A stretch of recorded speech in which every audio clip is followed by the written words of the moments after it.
So hello everyone, welcome to technical unmask. So हम लोग का जो अल्फा सीरीज था उसका हम लोग आज लेक्चर 3 करने वाले हैं। ठीक है। सो अपने को बेसिक सर अंडरस्टैंडिंग हो गया था कि सर सिस्टम डिजाइन क्या होता है, हाई लेवल डिजाइन क्या होता है, लो लेवल डिजाइन क्या होता है, ये सारी चीज़ों पे हम लोग सर डिस्कस कर चुके थे। अब सर नेक्स्ट क्या होने वाला है? नेक्स्ट होने वाला है कि सर वो जो आप बताएं सर कि डिफरेंट डिफरेंट कंपोनेंट्स आपस में कम्युनिकेट करके एक हाई लेवल डिजाइन बनाते हैं। तो हम लोग एक पूरा का पूरा सर एक डॉक्यूमेंट बनाते हैं HLD का, जिसमें ये सारी चीज़ें रहते हैं कि सर सारा कंपोनेंट्स है और सारा कंपोनेंट्स आपस में कम्युनिकेट कर रहा है। ये है सर पूरा का पूरा फंडा।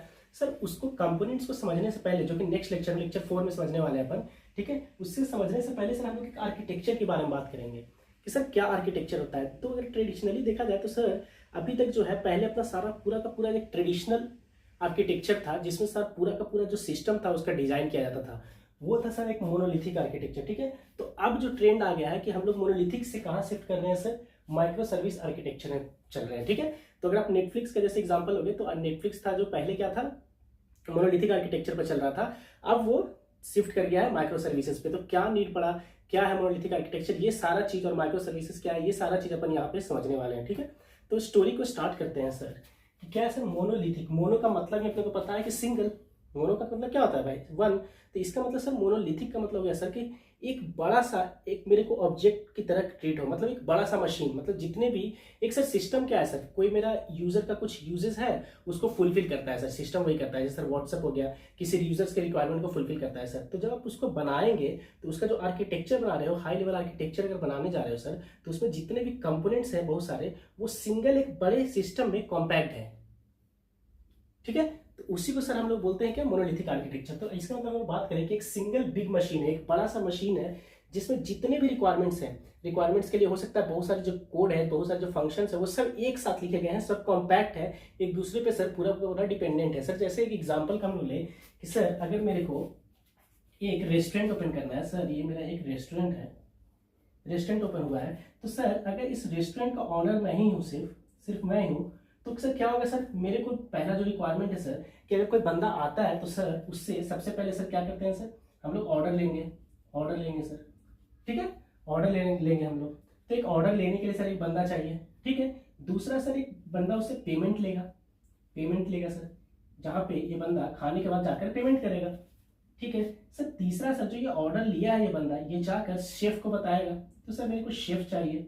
ठीक है। और फिर सर उसी ऑर्डर को डिलीवर करने के लिए भी सर एक वेटर बोल सकते हैं, एक वेटर रहेगा जो कि सर वो ऑर्डर भी लेगा और जो अगर फिर कुक मेरा हो चुका है फूड, तो उसी को फिर वो डिलीवर भी करेगा एंड फिर ये जाकर वहां पे पेमेंट करेगा। सर ये सारा प्रोसेस होता है। तो सर ये जो चार काम है, ये चारों काम को अपन क्या बोल सकते हैं सर कि एक एक फंक्शनैलिटी है, इतने सारे सर इसके फंक्शंस है, इतना सारा ये काम करता है। तो अगर मैं एक सिंगल बंदा है, मोनोलिथिक का अगर बात करें तो सिंगल, मोनो मतलब क्या हुआ सर, मोनो का मतलब हुआ वन, सिंगल, एक सिंगल यूनिट में। मतलब कि सर अगर मैं ये करूँ, अगर एक ही बंदा है तो मैं ही जाकर ऑर्डर भी ले रहा हूँ, मैं ही जाकर फिर उसको कुक भी कर रहा हूँ, और मैं ही उसको डिलीवर भी कर रहा हूँ, और डिलीवर होने के बाद मैं ही उससे पेमेंट भी ले रहा हूँ। तो मतलब एक सिंगल बंदा पे पूरा का पूरा डिपेंडेंसी है।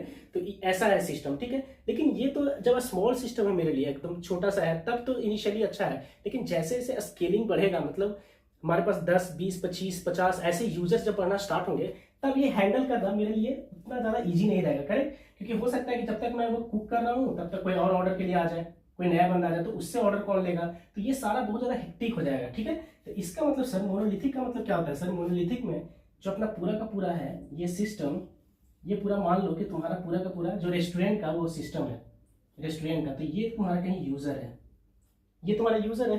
तो यूजर जो यहाँ से इंटरेक्ट किया, तो सर जितने भी मॉड्यूल्स थे सर, ऑर्डर रिसीव करने वाला, पेमेंट का मतलब फीचर्स लिख रहा हूँ, जो जो फीचर्स थे वो सारा का कोड तुम शेफ मतलब कुक करने का, इसके बाद डिलीवर करने का, सर इतने सारे मेरे, इसको क्या बोलते हो, कंपोनेंट्स बोल सकते हो। ये छोटे छोटे कंपोनेंट्स है, यही तो कंपोनेंट होते हैं जो फंक्शनैलिटी है। तो सर ये पूरा का पूरा सर मेरा एक सिंगल यूनिट में था। करेक्ट। ये पूरा का पूरा सर कहाँ था, एक सिंगल यूनिट। देखो ये पूरा का पूरा एक बॉक्स है, इसी में सर है ये। ठीक है। और तुम सारा ऑर्डर एक कॉपी में लिखते हो कि कितने ऑर्डर्स आए, उसके लिए तुम बोल सकते हो कि एक नोटबुक है या तो फिर एक डेटाबेस है, एक सर डेटाबेस है मेरा। तो एक ऐसा मोनोलिथिक आर्किटेक्चर कहीं आपको दिखेगा इस तरीके का। इसका हम लोग बोल सकते हैं कि एक सिंगल बिग मशीन है सर। ठीक है। एक सिंगल बिग मशीन है। देखो एक बड़ा सा मशीन है जिसमें सारा का सारा कोड तुम लिखे हुए हो, सारा कोड तुम एक साथ लिखे हो। इसमें जब तुम सारा कोड एक साथ लिखते हो तो सर सारे कोड में क्या है, एक तरीके से सारा डिपेंडेंसी है। सारा कोड एक दूसरे पे डिपेंडेंट हो गया है, ठीक है। तो सर ये पहला पॉइंट तो क्लियर हो गया। इसके बाद sir everything that is UI, business logic and database सब है जो sir combinedly in one big application, एक बड़ा सा एप्लीकेशन है, ये एक बड़ा सा एप्लीकेशन है। देखो इसी में सारा कुछ लिखे हैं, मतलब यूआई मतलब जिससे यूजर कम्युनिकेट करेगा। जैसे आप उबर देखते हो, क्लाइंट एप्लीकेशन जो आप बात कर रहे हो, अगर फूड डिलीवरी में देखोगे तो आप जिससे फूड डिलीवर करते हो, जैसे स्विगी हो गया, जोमेटो हो गया, ये सब, तो आपका जो यूआई है कि पूरा का पूरा जो यूजर से इंटरेक्ट करेगा, इसका बिजनेस लॉजिक, बिजनेस लॉजिक मतलब कि आप खाना ऑर्डर करने का, पेमेंट लेने का, ये सारा जो फीचर्स है।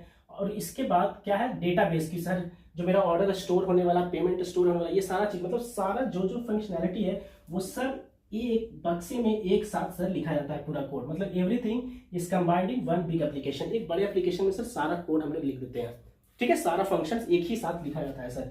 ये क्या होता है sir, if one part fails, अगर इसमें से सर दिक्कत प्रॉब्लम क्या होगा सर, इसमें सर प्रॉब्लम क्या होगा, तो इसमें प्रॉब्लम ये होने वाला है कि सर अगर इसमें से कोई एक भी फेल हो जाता है तो मेरा पूरा का पूरा जो सिस्टम है, मेरा पूरा का पूरा बिजनेस ही वहां पे ठप हो जाता है, पूरा का पूरा बैठ जाएगा। क्यों? क्योंकि अगर पहले मोनोलिथिक में अगर आप सिंगल आदमी हो, एक सिंगल है जो कि हर चीज कर रहा है, ऑर्डर भी ले रहा है, ये सारा चीज कर रहा है, तो अगर ये किसी दिन बीमार पड़ गया या फिर बहुत सारे जब यूजर्स आ गए एक साथ, बहुत सारा जब ट्रैफिक आ गया रेस्टोरेंट में, तब ये बंदा अकेले काम ही नहीं कर पाएगा सारा। और अगर ये किसी दिन बीमार हो गया तो उस दिन इसका रेस्टोरेंट बंद हो जाएगा। तो इसका मतलब सर पूरा का पूरा जो एक ही डिपेंडेंसी पे रहता है, पूरा एक कॉम्पैक्ट रहता है, इसमें से कोई एक कंपोनेंट को भी खराब होने पे पूरा का पूरा मेरा सिस्टम ही नहीं चलता है सर, पूरा का पूरा सिस्टम ही ठप हो जाता है। तो ये बोलने वाला है कि अगर if one part fails it may affect the entire system, क्योंकि आपके पास कुछ है ही नहीं बैकअप वगैरह, सब एक दूसरे पे डिपेंडेंट है, आपको डिबग करना भी मुश्किल हो जाएगी भाई किसके कारण, क्योंकि पूरा कोड है ना। तो अगर आपका नहीं चल रहा है, अगर वो बाई चांस स्विगी चलना बंद हो गया, तो आपको अगर एक साथ सारा कोड लिखा गया तो सारे कोड में आपको डिबग करना पड़ेगा कि भाई कहाँ पे फेल हुआ है, तो डिबग करना भी यहाँ पे मुश्किल हो जा रहा था, ठीक है। इसके बाद क्या है कि अगर इसको स्केल करना पड़ा, अगर स्केल करना पड़ा, जैसे अगर बाई चांस मान लेते हैं कि अगर एक सिंगल बंदा पे है तो इसको स्केल करना अभी मुश्किल हो रहा है, करेक्ट। अगर ऐसा रहता कि एक एक फंक्शनैलिटी वाइज, तो स्केलिंग यहाँ पे क्या रहता, इजी रहता। लेकिन यहाँ पे स्केल करना बहुत डिफिकल्ट है, क्योंकि अगर आपको कोई चीज बढ़ाना है तो पूरा का पूरा सिस्टम ही बढ़ाना पड़ेगा, पूरा इसके अंदर पूरा काम करना पड़ेगा स्केलिंग में। मतलब इसको इसका सबका डिपेंडेंसी है ना, तो स्केल करना यहाँ पे कितना ज्यादा मुश्किल हो जाएगा, ठीक है। क्योंकि हर एक फंक्शनैलिटी आपने एक साथ लिख दिया है तो स्केलिंग करना बहुत मुश्किल है। यही अगर अलग अलग फीचर्स रहता है, जैसे अगर रहता है कि कुछ लोग ऑर्डर्स लेते, कुछ लोग पेमेंट लेते, तो अगर बाई चांस ऑर्डर बहुत ज्यादा बढ़ रहा है कि अच्छा 2 आदमी से काम नहीं चल रहा है, तो आप इसको सिंगली स्केल कर सकते थे कि ठीक है ऑर्डर लेने के लिए 4 आदमी रहेगा, देखो इंडिविजुअल स्केल कर दिए, इस हिसाब से होता है, ठीक है। तो यहाँ पे मोनोलिथिक में क्या होगा भाई कि स्केलिंग आपका डिफरेंट हो जाता है। तो मोनोलिथिक सर फिर आया क्यों था, तो इनिशियली मोनोलिथिक इसलिए आया था क्योंकि छोटे छोटे जो प्रोजेक्ट्स बनाते थे हम लोग, उसके लिए मोनोलिथिक बहुत ज्यादा ही बेनिफिशियल रहता था। क्यों रहता था, क्योंकि अगर छोटा प्रोजेक्ट्स है तो आपको ज्यादा जल्दी टाइम में भी हो रहा है, क्योंकि आपका टाइम भी कम लग रहा है कोड को पूरा करने में, ठीक है। डिपेंडेंसीज क्योंकि बहुत ज्यादा क्रिएट कर चुके हो तो वहां पे कम टाइम भी लगेगा, यहाँ पे अलग अलग मॉड्यूल्स नहीं लिखने पड़ रहे हैं, एक ही साथ सारा कोड लिखा हुआ है।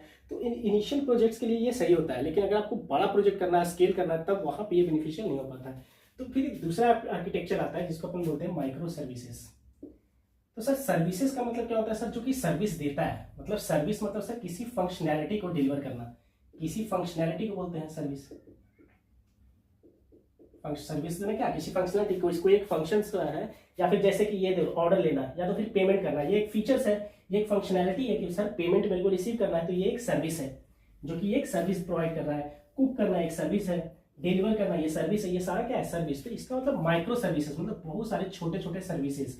इसका मतलब सर जो मेरा आर्किटेक्चर था अब वो एक सिंगल कॉम्पैक्ट नहीं है सर, पूरा वो क्या है सर छोटे छोटे फंक्शनैलिटी, जो भी फंक्शनैलिटी थे हम पहले लिस्ट डाउन कर लिए कि मेरे ये 4 फंक्शनैलिटी थे, और ये चारों के लिए सर अलग अलग सर्विसेज बना दिए, माइक्रो सर्विसेज बना दिए। मतलब सर अलग अलग मॉड्यूल्स है, ये सर अलग मॉड्यूल्स है, ये अलग मॉड्यूल्स है सर, एक साथ नहीं लिखा गया है। इसका मतलब क्या होगा सर कि यहाँ पे ये कुछ ऐसा दिखेगा सर कि यहाँ पे कोई यूजर हो गया, यहाँ पे अगर ये यूजर है तो सर ये यहाँ पे मेरा कुछ बंदा रहेगा, इसका अपन बात करेंगे ये बंदा कौन है, लोड बैलेंसर्स वगैरह ये सब पढ़ेंगे। लेकिन सर अब ये अलग अलग मेरा सर हो गया है सर, ये अलग अलग मॉड्यूल्स बन गए हैं। अच्छा मतलब सर जो ऑर्डर का है तो वो अलग मॉड्यूल के पास आता है, एक सर्विस है ऑर्डर सर्विस, ये सर्विस है। या इसके बाद पेमेंट के लिए सर एक अलग सर्विस है, इसके बाद कुक के लिए शेफ जो कुक करेगा उसके लिए सर अलग सर्विस है, डिलीवर करने का सर एक अलग सर्विस है। तो सर अलग अलग सर्विस में सेग्रीगेट कर दिए, मतलब ये जो पूरा जो कॉम्पैक्ट था एक बॉक्स में उसको निकाल कर सर हम लोग सेग्रीगेट कर दिए।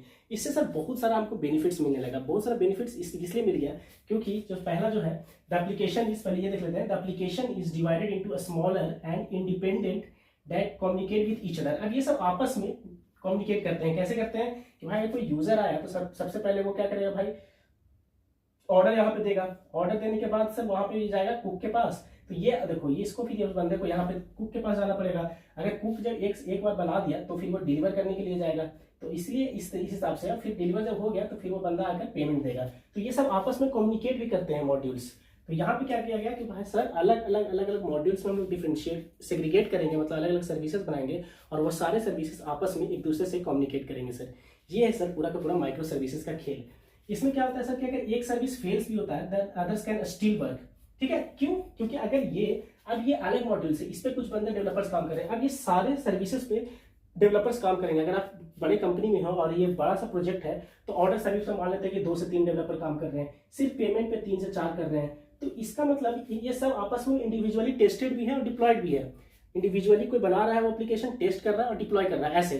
तो इसका मतलब अगर कुछ फेल्स होता है, अगर बाई चांस ऑर्डर सर्विस ये फेल हो जाता है, तब भी ये सारा चीज तो चल ही रहा है मेरा। तो हो सकता है कि इसका कुछ एक और बैकअप रखा हुआ हो, उससे अपना काम चलता है। मतलब मेरा पूरा का पूरा सिस्टम ठप नहीं होगा, कुछ ना कुछ बैकअप मैकेनिज्म से कर लेंगे। क्योंकि मेरे को पता है सर कि इसमें ये सारा चीज चल रहा है, यहाँ पे कोई प्रॉब्लम नहीं है, इस सर्विस में प्रॉब्लम है। तो हम लोग को पता चल जाता है कि सर किस सर्विस में प्रॉब्लम है, इजीली वो डिबग भी हो जाता है, इजीली इसको सॉल्व भी कर सकते हैं। ठीक है, क्योंकि एक्जैक्टली मेरे को मॉड्यूल पता चल गया। या तो हो सकता है कुछ बैकअप ऑप्शन हो तो वो यूज कर सकते हैं यहाँ पे, क्योंकि सिर्फ एक सिंगल सर्विसेज में प्रॉब्लम आया है। यहाँ पे तो आपको पता ही नहीं चलेगा, तो आप डिबग करते रह जाओगे और डिपेंडेंसी इतना ज्यादा है। तो ये इंडिपेंडेंट होता है ये, और ये क्या है, पूरा का पूरा डिपेंडेंट होता है। ठीक है, तो एक सर्विस अगर फेल होगा तब भी चलेगा।